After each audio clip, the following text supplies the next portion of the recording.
안녕하세요. 오늘 우리가 함께 파헤쳐 볼 주제는 바로 민생회복 소비 쿠폰입니다.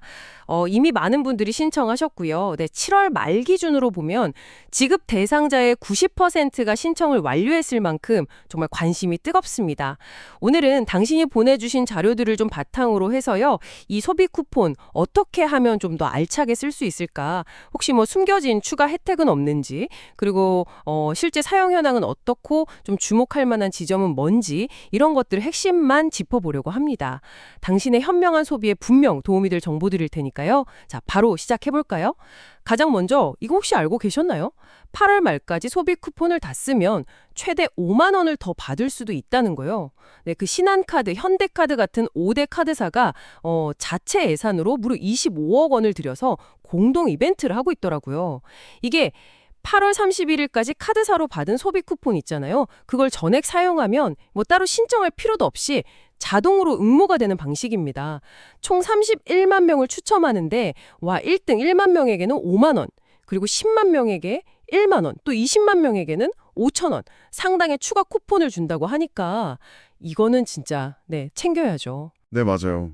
여기서 근데 중요한 점은 이 추가 쿠폰도 기존 쿠폰처럼 연매출 30억 원 이하 소상공인 가맹점 여기서만 쓸 수 있다는 거예요. 뭐 원래 이벤트 취지를 살리는 거죠. 그리고 정부 차원에서도 뭐 SNS 인증샷 이벤트라던가 네이버 다음이랑 같이 하는 사연 공모전도 있으니까요. 이런 데 관심 있으시면 참여해 보시는 것도 좋을 것 같습니다. 경품도 있더라고요. 소비 쿠폰 사용 현황을 좀 보면요. 이게 생각보다 사용 속도가 빨라요. 그래서 꽤 긍정적인 효과가 나타나고 있습니다. 7월 말 기준으로 벌써 사용률이 70%를 넘었고요. 신청률도 뭐 78.4%, 거의 80%에 육박하죠. 이게 예전 재난지원금 때보다 훨씬 빠른 속도거든요. 특히 좀 눈에 띄는 건 역시 동네 상점이나 전통시장 아니면 그 소상공인이 운영하는 의류 매장 같은 곳들 이런 데서 사용 비중이 높다는 점이에요. 편의점 데이터만 봐도 좀 재밌는데 GS25 같은 경우는 국탕 찌개류 매출이 전달보다 막 3배 늘었다고 하고요. CU에서는 생수가 45% 증가했다. 뭐 이런 구체적인 수치들이 나오고 있어요. 외식 프랜차이즈 매출도 오르고 있고요. 특히 전통시장 상인분들은 체감상 매출이 한 30%는 늘었다. 이런 말씀들을 하세요. 와, 30%나요. 정말 골목 상권에 활기가 도는 게 느껴지네요. 확실히 통계상으로도 긍정적인 신호들이 보이고요. 근데 혹시 이런 효과가 뭐 특정 업종이나 일부 지역에만 좀 쏠리는 거 아닌가 이런 우려는 없을까요? 네. 좋은 지적이십니다. 뭐 아무래도 사람들 소비 패턴이라는 게 있으니까요. 그런 경향이 아예 없을 수는 없겠죠. 하지만 이번 쿠폰은 그 사용처를 연매출 30억 원 이하 가맹점으로 딱 제한을 뒀잖아요. 그래서 이제 과거 지원금보다는 확실히 영세상권이나 골목상권으로 혜택이 좀 더 돌아가도록 설계됐다는 점, 이게 중요합니다. 물론 뭐 대형마트 안에 입점해 있는 임대 매장들 한 960개 정도 된다는데 이런 것처럼 예외적으로 사용 가능한 곳도 일부 있긴 합니다만. 네, 그렇군요. 이런 긍정적인 신호 속에서도 근데 몇 가지 좀 주의할 점이나 논란거리도 같이 나오고 있어요. 우선 그 현금깡 문제, 이거 참 고질적인데 쿠폰을 불법적으로 현금화하려는 시도들이죠.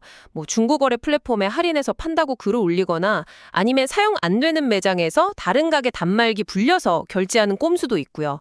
심지어 물건 사고 나서 허위로 환불 요구해서 현금으로 받아가려는 사례까지 다양하게 적발되고 있더라고요.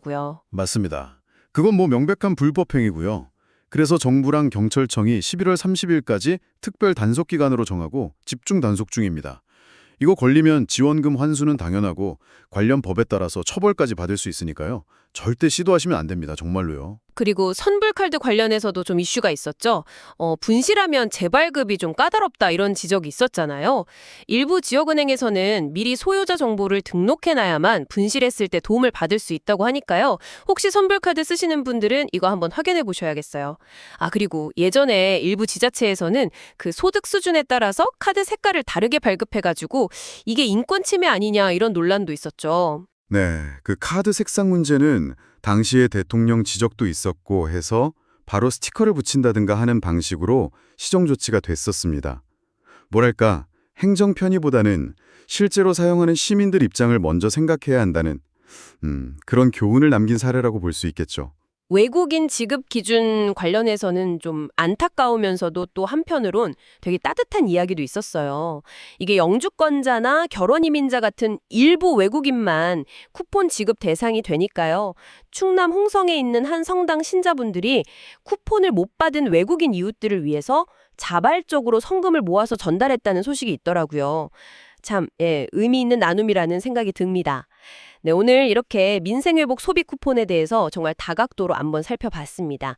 핵심은 역시 8월 말까지 전액 사용하면 추가 혜택 기회가 있다는 점, 그리고 실제로 지역 경제, 특히 우리 소상공인분들께 긍정적인 영향을 미치고 있다는 사실이었던 것 같습니다. 네. 동시에 말씀하신 것처럼 현금감 같은 불법 유통 시도라든가 일부 사용처 관련해서 혼란이 있는 부분, 또 선불카드 관리의 어려움 같은 주의가 필요한 부분도 분명히 존재합니다.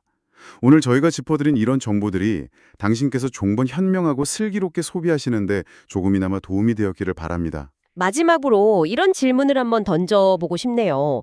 이번 소비 쿠폰 같은 이런 단기적인 소비 진작책들이 그냥 반짝 효과에 그치는 게 아니라 좀 더 장기적으로 우리 경제의 기초 체력, 그 민생 경제를 회복시키는 어떤 디딤돌 역할을 하려면 앞으로 어떤 좀 더 깊은 고민과 또 사회적인 노력이 필요할까요? 오늘 저희가 나눈 이야기들이 당신에게 또 다른 생각의 실마리를 던져주었기를 바랍니다.